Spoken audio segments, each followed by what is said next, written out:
มาแล้วนี่แหละจุ่มบัวกระเป๋าจุ่มเบะกระเป๋าจุ่มบัวยวงจุ่มเบะจุ่มเบะอันบัวถาวรไปแหงแต่ว่ากูไปทำไมวะมึงเดาเดี๋ยวก็บัวไปอีกกูไปจุ่มเบะไปบ้านในบ้านในนอนมาเด้อมากินข้าวน้ำแม่เดือดเลยทุกคนหลังจากกินแกงได้แล้วก็เพิ่นกินข้าวเด้อวันนี้เด้อนี่ก็พ่อหมอนะก็ไอ้เคยกินข้าวน้ำแม่เดือดเด้อกินต้มไก่แกงหน่อไม้พร้อมเขามาเจอยืนแม่เต่าทุกคนลูกแก่นน้อยลูกสาวที่ใครเห็นงานเห็นหน้าแม่เดือดเลยทุกคนแม่เดือดเป็นมือกล้องเองอันนี้จ้าด่าเราไม่โปะมีโปะตามมากระแดนยอดลอยจำก็มันจะเป็นไงเจอห้าตาไว้เชียวจะแบบอันนั้นมันจะได้ไม่เสียมันจับขนาดนั้นโอ้ยขนาดว่าเป็นบางนิดเดียวโอ้ยใช่ใช่ไม่ได้อ่านอยู่ที่ว่าเป็นกุศลชีวิตตัวคุณจะกับใครก็ได้ช่วงนี้จะให้อดวัดชื่นพระด้วยหันด้วยยุดลงเอาหนี่แต่เบี้ยนี่ออกก็จับมั้ง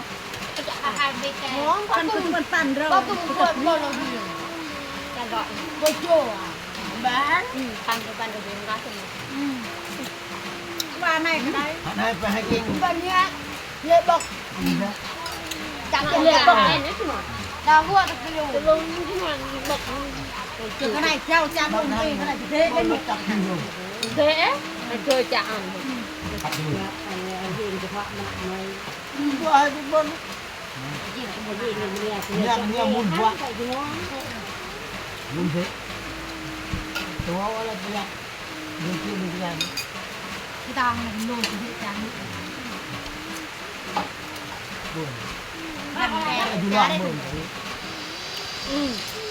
เจ้าบัว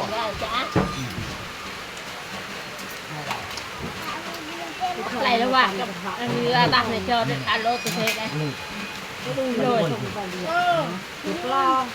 เจ้าไข่เจ้าอันใดดูเจ้าเป็นปานเป็นคนเดิมเนี่ยแต่ละมาเราไม่แอดปึ๊ดทำงานปึ๊ดนุ๊กปึ๊ดบ้านนี้ไหนอยู่หัวจูมป้าดียกจังดีกว่าอยู่หัวจูมเบิ่งขาจะมีเด้อทุกคน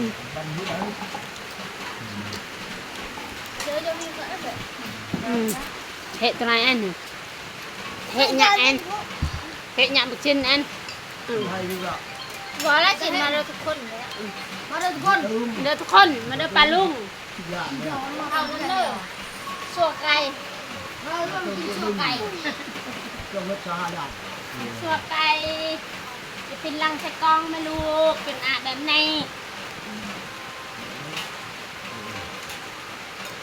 อะไรปลาชื่ออะไรผักน้ำใส่เนี่ยไปปลาไก่แหล่งเนี่ยไปจ่างเราต้องบอกสลับเลย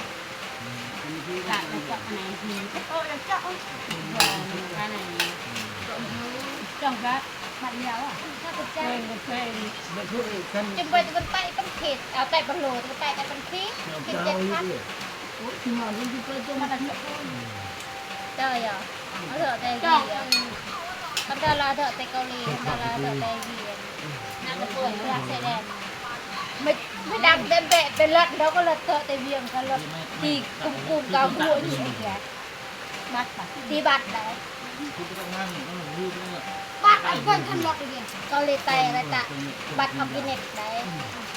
aku terang saya sudah plan kan tuh lihat dia orang tadi tuh nah lah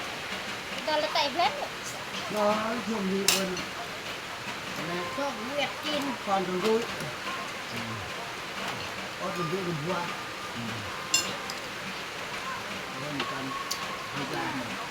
là bay đấy này thằng đầu bay đấy bay luôn cà phê này nó nhạt บ้านยึดอยู่ขึ้นก็คือไปเรื่องต่อเรื่องว่า เรื่องกระเจ้าเพื่อเอาไปห้องมาจันเอาไปลงว่าเอาจาบางจาเรา ลงเลยลงเลย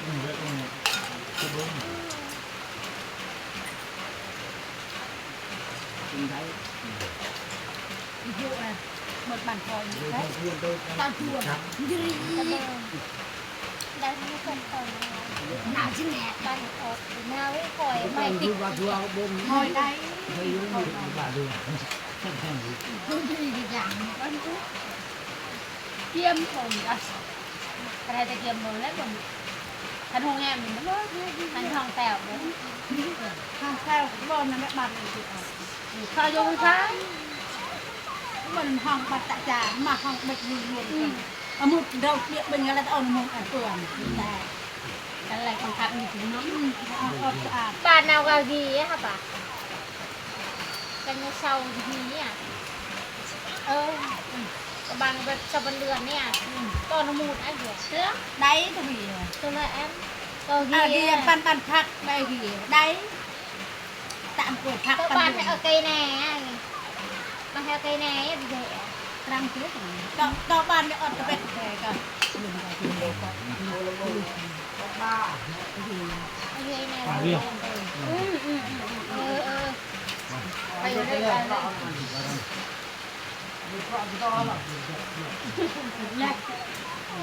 ประยุกต์จากอันนั้นไม่หนู แรกที่พักไว้ cả ta dạy không có đi dạy dọc ta dạy cha đó ta dạy cha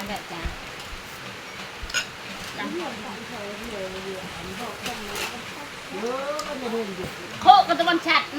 thôi chặt dân về nhị นี่ใช่รถขับ อ้าว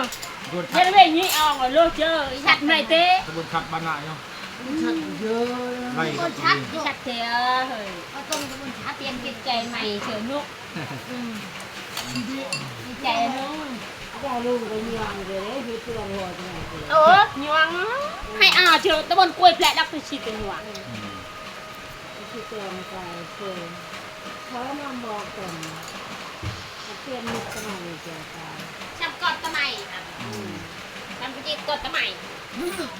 chăm tiền chẹt vô lụ đấy vàng thì nào hay cả ham còn là hùi tệ họ chùa chưa lại tọt là nừng hay bần tệ tệ kì nhiều là tệ ọt nụ การรอพระพุทธเจ้าเลือกแล้วแบบดีเทียท่านพระเองประมาณนั้น ทำที่ได้เนาะทำให้ดีๆไงคุณติดตัวดีๆไงมันนุ่มตังค์ตรงนี้เนาะ thật sự bà nhà มัน thì เป็นเรื่องกลับน้ำบืน sa thụ ยังขนมคนเปล่าขนาดเคยทำงานได้ไหมเนาะ pa apa na เรื่องวันพุธอ่ะก็พระก็คือก็คือไม่ว่าแก5 โมงนี่ก็เราแจ้งกระดงก่อน